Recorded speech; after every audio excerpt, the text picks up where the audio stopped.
London, September 1st, 1939. Spartacus Olsson reporting on the situation in Europe from our Allied studios.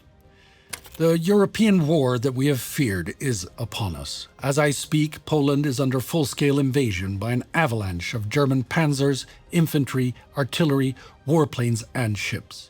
In Western Europe, a military response is frantically being prepared.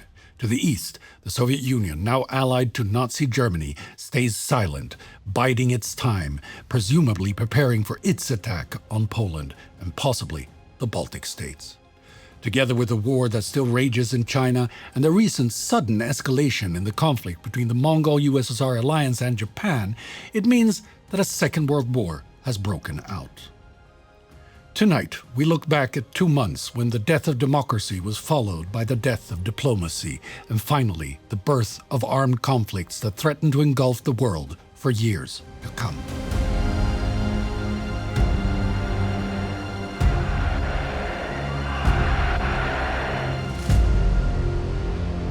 I will begin tonight by giving you the headlines of the dramatic events in Europe in July and August 1939 in the order they happened. 1st of July, Danzig. British observers reported German army officers in civilian clothes organizing the Danzig Heimwehr, growing military traffic through East Prussia and public areas being closed for paramilitary use. 1st of July, Paris. After the passage of the Voris Bill in the U.S. Congress to amend the Neutrality Act and maintain the embargo on arms sales to belligerents the day before, French leaders expressed fear that the continued embargo would encourage German dictator Adolf Hitler. 3rd of July, Warsaw. The Polish government strengthened defensive preparations around Danzig while instructing its officials to avoid provocations or premature military countermeasures. 4th of July, Berlin. The Reich Association of Jews in Germany was made the compulsory central organization for German Jews, administering Jewish life under strict state and security police control. 5th to 8th of July, London, Paris, Moscow. Negotiations for an Anglo-French-Soviet anti-Nazi alliance stalled over Moscow's demand that the Baltic states be protected by Soviet troops against indirect aggression, as Britain and France feared the wording could give the USSR license to intervene in internal politics in Estonia, Latvia, and Lithuania. 10th of July, London. Prime Minister Neville Chamberlain stated that a unilateral alteration of Danzig's status threatening Polish independence would bring Britain's guarantee to Poland into effect. 17th to 23rd of July, London, Moscow.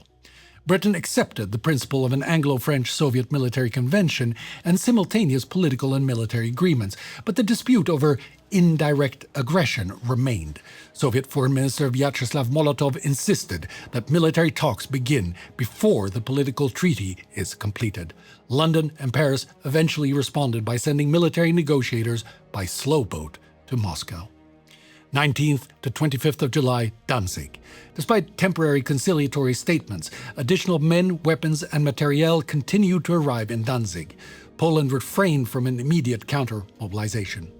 26th to 27th of July, Berlin. German official Karl Schnöre outlined a possible three-stage rapprochement with Moscow to their representatives in Germany. An economic agreement, normalization of political relations, and then a broader political settlement. 31st of July, Moscow, Paris. The Western military mission had still not reached Moscow, and French diplomats no longer expected a binding three-power agreement before late August. 31st of July, Berlin. German propaganda increasingly prepared the population for a supposedly localized conflict with Poland. Reservists, including older men in East Prussia, were called up. 2nd of August, Berlin. The Kriegsmarine Naval Command circulated operational directions for deploying U-boats under Fall Weiss, the now executable plan to invade Poland. 2nd to 5th of August, Danzig. Local authorities obstructed Polish customs inspectors. Warsaw set a firm deadline but continued to try to avoid a military confrontation. 3rd of August, Berlin, Moscow. German Foreign Minister Joachim von Ribbentrop signaled that disputes from the Baltic to the Black Sea could be settled between Berlin and Moscow and hinted at an understanding concerning Poland. 10th of August, Berlin, Danzig. Berlin intervened directly in the Danzig customs dispute. Warsaw replied that further German interference with Polish treaty rights would be regarded as an act of aggression. 11th of August, Moscow. the Anglo-French military delegations finally reached Moscow, with the Brits carrying instructions to prolong discussions if necessary, rather than seek a rapid commitment. 13th of August, Berchtesgaden, Bavaria. Italian Foreign Minister Galeazzo Ciano warned Hitler and Ribbentrop that Italy is economically and militarily unprepared for a general European war and urged postponement. 16th of August, Moscow. The Anglo-French-Soviet negotiations were stalled by Marshal Kliment Voroshilov's statement that Soviet participation would be conditional on Red Army advance passage through Poland, particularly through the Vilna and Lvov corridors. 15th of August, Berlin. The Nazi government reached out to the Kremlin and urgently proposed a political realignment and a visit by Ribbentrop.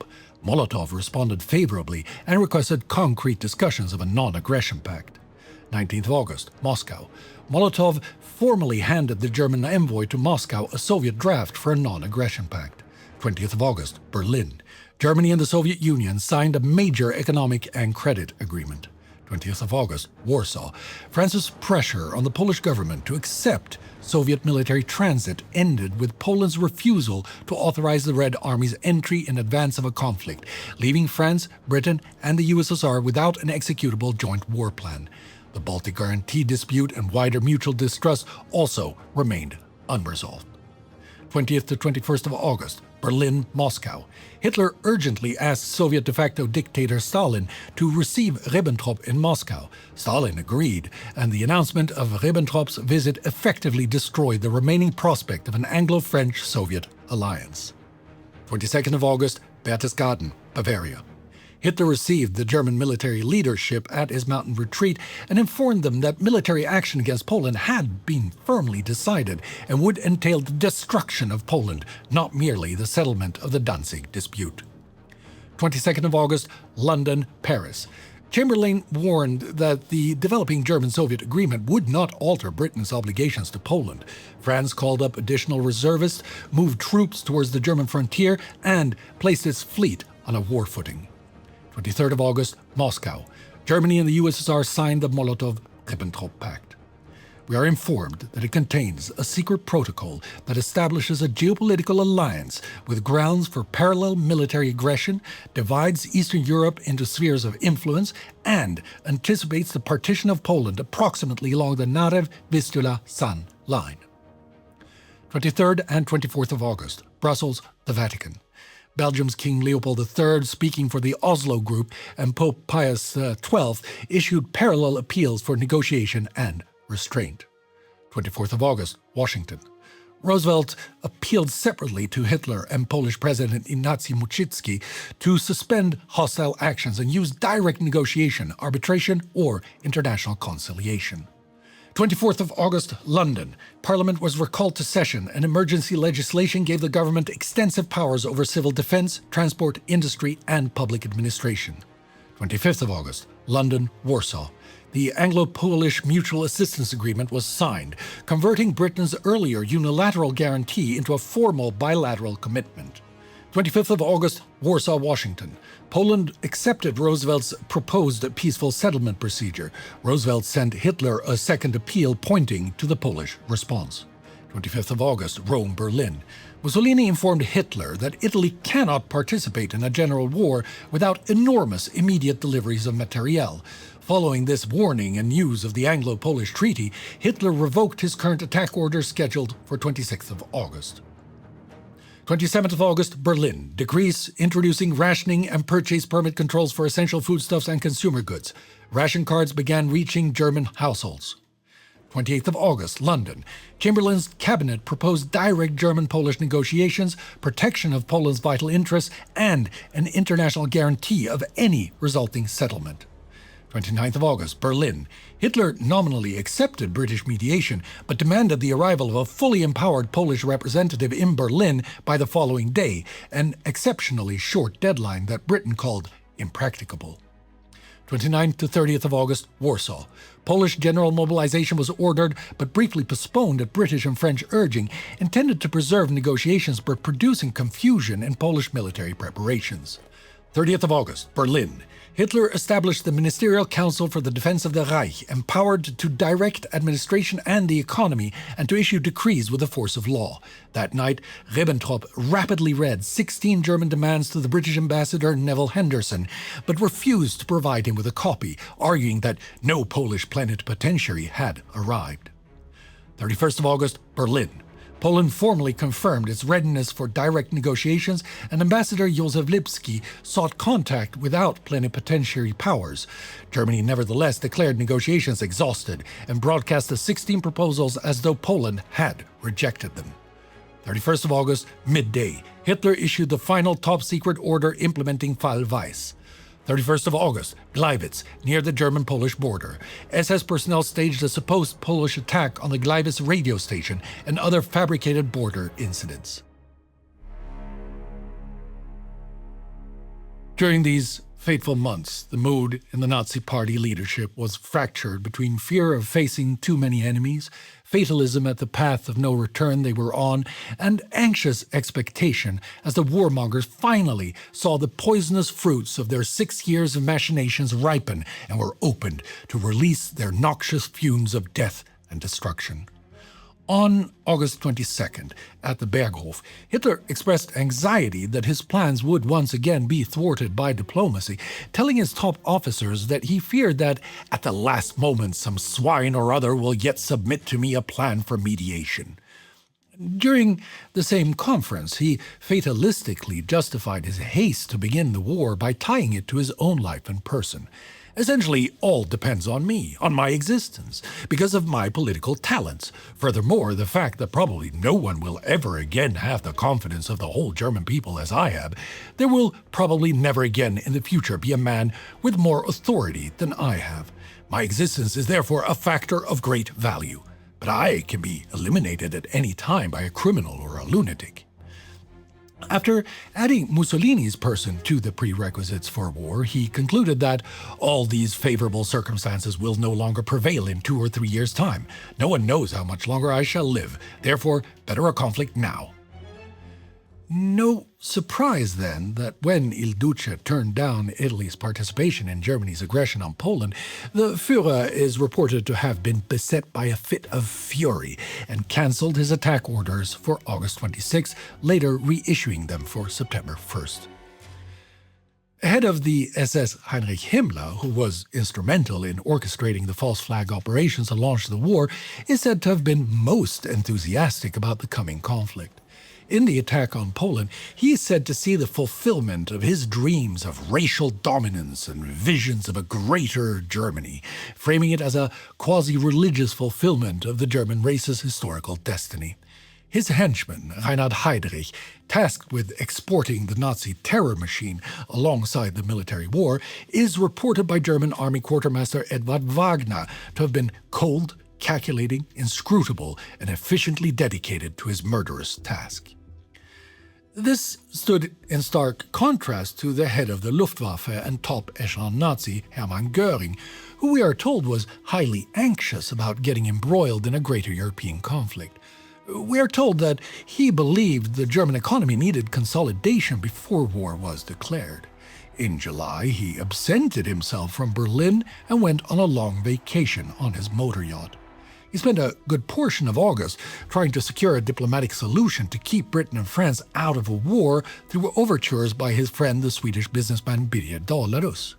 However, by the end of August, once these efforts had failed and Ribbentrop had secured the Soviet Pact, Dalarus tells us that Göring returned to his usual expansive self and expressed absolute confidence that Germany would prevail. Perhaps surprisingly, who was not so enthusiastic about a war within the leadership is one of the most fanatic Nazi believers, Goebbels. While remaining loyally aligned, his attitude was more anxious resignation than anything else. As when ordered by Hitler to dial up the anti-Polish propaganda to full volume, he noted that war was anticipated with a certain fatalism. It would almost take a miracle to stop it.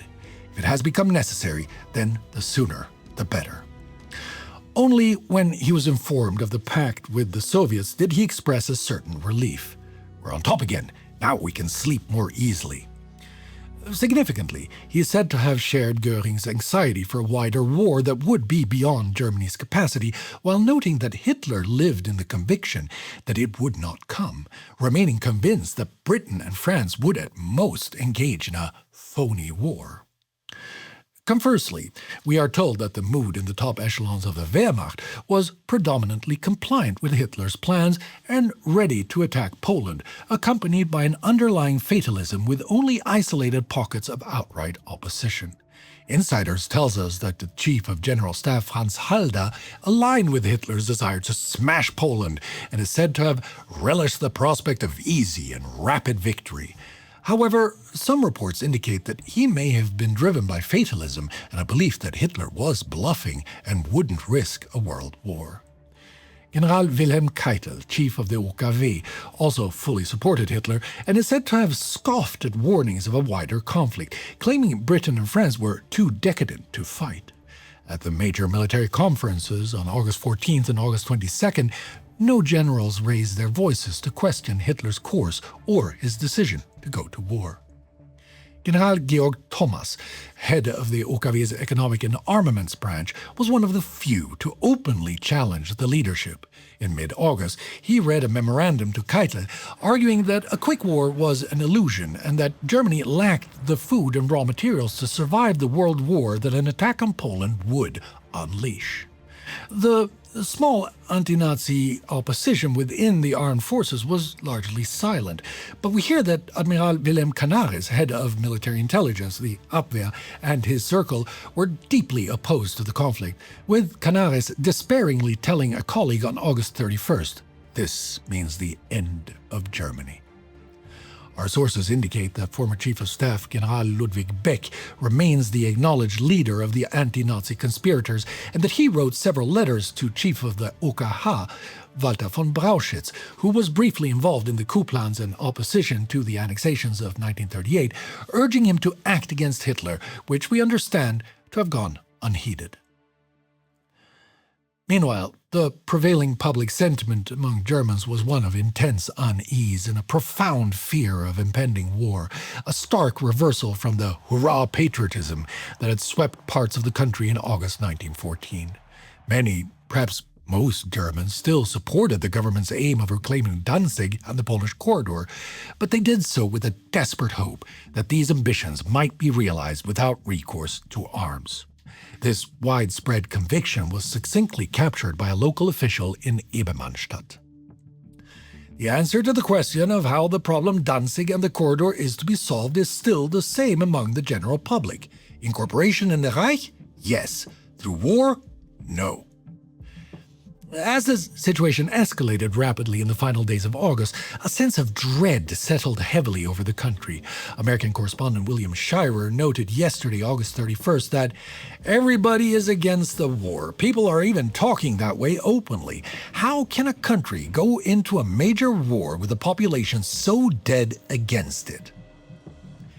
In Hamburg, Luise Solmitz, who 6 years ago began as an enthusiastic supporter of the new Nazi Germany, then found out her family was considered in part Jewish and subject to the Nazi terror, has by now abandoned her enthusiasm for raw despair. On August 26, she commented, "Who is going to help tortured humanity away from war to peace? Easy to answer. Nothing and no one. A butchery is a beginning such as the world has not yet experienced." The Bavarian countryside was similarly gripped by foreboding, as Hitler opponent and author Friedrich Reich Meletschwen recorded. "Havoc is in the air. People here sense it and are deeply troubled." Yet he noted that there was some zeal, found mostly among the indoctrinated youth with no direct memories of the First World War. The only enthusiasts in the village are the Hitler Youth rowdies who were trained in Radau and have an idea that the war is going to be like the Austrian and Czech Promenade Militaire. Many adults, meanwhile, clung to confidence in Hitler's strategy, convinced that he would avoid a wider conflict. Their optimism was echoed by a grocer, as relayed to us by Viktor Klemperer. He'll probably bring it off again, and that is the most widespread opinion, the true vox populi. Only Jews and communists believe in war. Poland will be swallowed up as quickly and bloodlessly as Czechoslovakia. In late August, in Breslau, Walter Tausk, a Buddhist man now labeled as a Jew due to his family origins, saw his plans for escape thwarted by the escalating conflict. Naturally, it is impossible to think of emigration. Holland has closed all ports to foreign warships and all waters to all foreign ships. The border, too, is allegedly already closed. He went on to note the constant barrage of anti-Polish propaganda. It must be noted that in the past few days, the German press really went out of its way to publish horror stories from Poland, rabble-rousing articles, and disgraceful deeds of all sorts, solely to create a mood for war among the people. But the foreign broadcasting stations, which almost everyone can listen to these days, interpreted these reports as at least 90% lies. When confronted with the question of whether ordinary Germans truly accepted these manufactured stories, Scheirer concluded, "You ask, but the German people can't possibly believe these lies. Then you talk to them. So many do." The Social Democratic underground reported similarly when observing that the mood of the people can be much more quickly whipped up against the Poles than against any other neighboring people, further remarking that many believed it would serve the Poles right if they get it in the neck. In the end, this carefully constructed narrative of Polish aggression and German victimhood provided the regime with the passive acceptance it required, imbuing ordinary citizens with the fatalistic belief that if worst came to worst, military intervention was the only recourse left to halt Polish provocations and defend the fatherland. Nevertheless, it seemed to do little to rally a gung-ho will to go to war, not even among soldiers drilled for conflict that Tausk observed 2 days ago in Breslau as they marched towards the soon-to-be battlefields beyond. No enthusiasm or morale is to be noted among all the troops that are moving through here. They are depressed, sullen, anything but bellicose, and are flaming mad at Adolf. In the Kalowitz barracks here, the young people and the old reservists alike say he can pack up his belongings. We've had enough of him. But, as soldiers have since time immemorial, grumble they will, but follow orders they do. And as of this morning, German troops are pouring into Poland. Europe is once again at war, and Hitler's and the Nazis' dream of a calamitous settlement of their fantasies of a perpetual racial war has begun. A war they have been preparing for 6 years that would likely not have been possible without first destroying German democracy and neutralizing any opposition to then gradually assume draconian control of public discourse, national and local administration, and the German military apparatus. A war they would not have been able to initiate without rearming in violation of international agreements and the annexation of foreign lands tolerated by the world under the misinformed idea that you can appease the outspoken aggressor. A war initiated by an attack on Poland that would have been immediately suicidal without the permission, nay, as of yet passive participation of the Soviet leadership. Two authoritarian absolute regimes have colluded to sink Europe into a war that none of the peoples of the world truly desire. Only through iron-fisted control over their populations, the unilateral censorship of their people's understanding of the world, and the manipulation of public opinion do they have the power to escape the popular unwillingness to go to war or even whip up emotions of justified aggression. In East Asia, Imperial Japan has done much the same, with its Chinese victim ripe for attack through its paralysis by authoritarian strife. While summer in the Northern Hemisphere wanes into its later stages, a burning hot, darkening blanket is being drawn across humanity. A cloth woven by threads spun in hatred, isolationism, chauvinism, indecency, amorality, and the belief in might through force. A fabric decorated with the signs of vainglorious nationalist myths, ahistorical distortions of our past, and visions of mortal combat as resolution to the ordinary frustrations of human existence. A fragile fabric that could have been torn into pieces so easily if simple facts of shared humanity had been respected. Respect had been our guiding star, and we had not collectively cowered when faced with the bluster of the anti-humanitarian forces looking to subjugate the world to evil fantasies.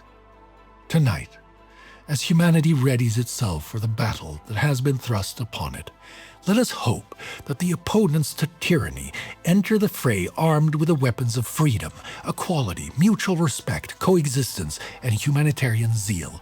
For while democracy lies wounded, she is not yet dead, and as long as her fragile soul breathes strength into our hearts and we fight righteously, we can prevail. Never forget. I will be back next week with the epilogue to this series. In the meantime, I strongly suggest that you start or restart watching Indy's and my coverage of the war that now follows in the weekly World War II series and War Against Humanity, while keeping in mind the origins of Nazi German aggression described here. It puts many of the events that followed into a different perspective. The combined playlist for that will pop up somewhere here any moment now. I want to thank Irina Dulka for the incredible editing of these videos, our producer and my beloved wife Astrid for having the idea for this series and for maintaining inspiration throughout its making, Anna and Clara for patiently recording with me in the studio, setting lights and handling our equipment, keeping me in line, and putting up with my last-minute changes and delays. And beyond any doubt, the members of the Time Ghost Army, without whose participation none of what we do would be possible. If you haven't already, sign up at patreon.com or timeghost.tv. Thank you. Good night and good luck.